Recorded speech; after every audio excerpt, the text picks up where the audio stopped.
สวัสดีค่ะลูกค้าหลายท่านนะคะชอบถามที่ว่าช่วยแนะนำร้านนั่งชิลแถวพัทยาหน่อยนะคะแล้วก็มีตัวนี้ที่พามาแล้วนะคะร้านเดอะสกายแกลเลอรี่นะคะเฮ้ยทำไมกล้องมัวหน่อยนึงเดี๋ยวเช็ดกล้องแป๊บนึงนะคะมัวหรือเปล่าอ๋อไม่มัวนะอันนี้ที่อยู่ที่ร้านเดอะสกายแกลเลอรี่นะคะเป็นร้านอาหารริมทะเลติดกับช็อกโกแลตแฟคทอรี่นะคะพัทยานะคะมีกล้องมัวไหมไม่มัวนะคะ เดี๋ยวเราพาเดินชมบรรยากาศในร้านข้างในเลยนะคะมีจุดเชลฟี่นะคะไว้ถ่ายรูปนะคะกับป้ายร้านนะคะนี่นะคะนะคะเป็นบรรยากาศในร้านนะคะมีคนเยอะมากๆเลยนะคะ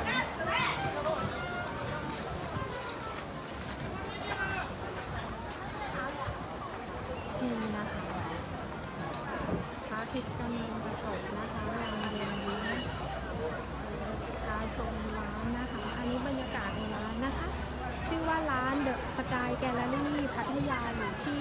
หาดโคซี่บีชนะคะอยู่บนเขาพระประแสนะคะเดี๋ยวยังไงนะคะจะพาเดินลงทะเลนะคะจากร้านนี้ได้เลยนะคะเรามีบ้านหลายหลังนะคะที่อยู่ใกล้จากที่นี่สามารถเดินมาที่นี่ได้เลยนะคะถ้าสนใจยังไงก็สามารถทักไลน์มาได้นะคะบรรยากาศดีมากๆเลยลมรื่นนะคะต้นไม้วิวสวยมากๆเลย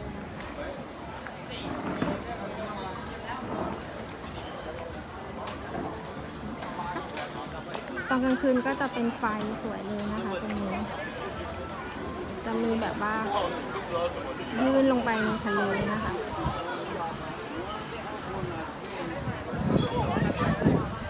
คนเยอะมากๆเลยนะคะช่วงเย็นเพราะว่าเขาจะมาชมทะเลกันนะคะมีทั้งอาหารเครื่องดื่มแล้วก็เค้กนะคะถ่ายแล้วก็ส่งมาถ่าย พาเดินชมทะเลนะคะจากร้านนะคะร้าน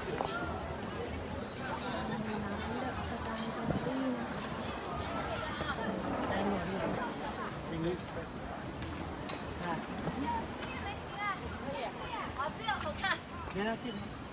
บรรยากาศดีมากๆ哎呀，太美了，太美了！换个姿势。สำหรับ 可以 ท่าน 可以 ที่เข้ามานะคะที่ 头转过来，头转过来。 หาดโคซี่นะคะ 哎，这个也好看。สามารถเดินลงไปทะเลได้จากหาดนี้นะคะหาดสวยมากๆเลยนะคะ จะมีร้านอาหารที่อยู่ริมทะเลอย่างนี้นะคะคือสกายแกลเลอรี่กับช็อกโกแลตแฟคทอรี่พัทยานะคะ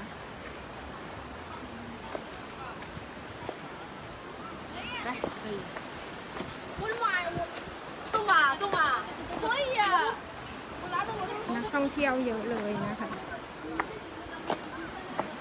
เดินลงนะคะพาชมทะเลข้างล่างนะคะ จากร้านเดอะสกายแกลเลอรี่นะคะ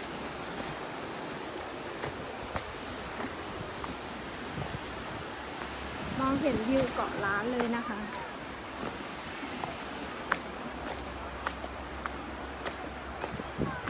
ชื่อว่าหาดโคซี่บีชค่ะ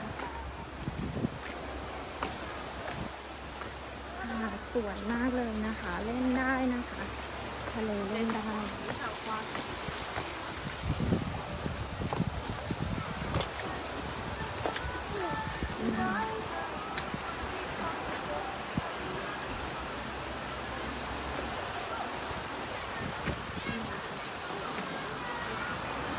คนเยอะมากเลยนะคะ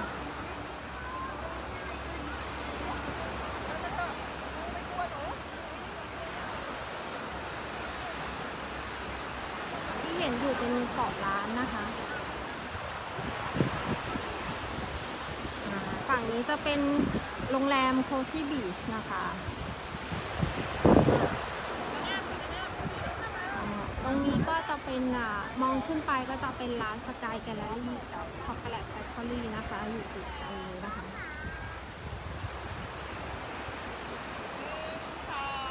มาเดินเล่นชายหาดได้นะคะ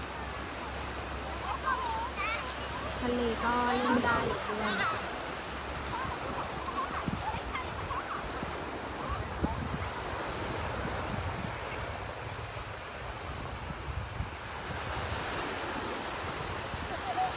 อันนี้หาดโคซี่นะคะพระอาทิตย์กำลังสวยเลยนะคะ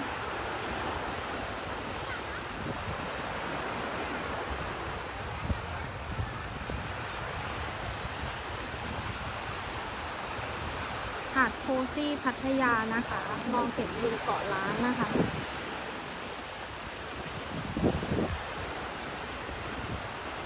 สวยมากๆเลยนะคะ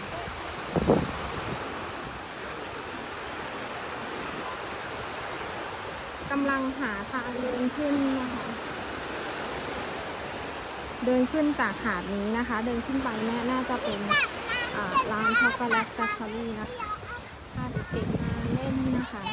หาดทรายที่ทะเลนะคะน่ารักมากๆเลยนะคะหาดทรายนะคะสวยทะเลก็สวยเล่นได้นะคะ